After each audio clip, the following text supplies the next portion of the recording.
Hi అండి, ఈరోజు పెసరపప్పుతో మూంగ్ దాల్ తయారు చేయడం చూద్దాము. వాటికి కావలసిన పదార్థాలు: 1 కప్పు వరకు పెసరపప్పు, అలాగే రుచికి సరిపడా ఉప్పు. ఉప్పుని నీళ్ళల్లో కరగబెట్టుకొని పక్కకు తీసి పెట్టుకోవాలి.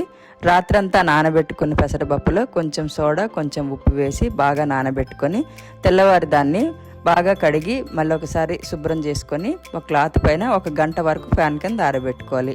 ఇలా ఆరిన పప్పును పక్కకు తీసి పెట్టుకొని డీప్ ఫ్రైకి సరిపడా నూనె ఒక ప్యాన్లో వేసుకొని బాగా వేడి చేసుకోవాలి. ఇలా వేడి చేసుకున్న తర్వాత ఒక జల్లెగంట తీసుకొని పప్పుని అందులో ఫ్రై చేస్తూ మధ్యలో ముందు మనం కలిపి పెట్టుకున్న ఉప్పు నీళ్ళను కూడా వేస్తూ వాటిలో ఉన్న పొంగంతా పోయే వరకు చూసుకుంటూ వాటిని ఇంకొక గిన్నెలో మార్చుకోవాలి. అప్పుడు మనకి ఫ్రై అయిన మూంగ్ దాల్ రెడీ అవుతుంది.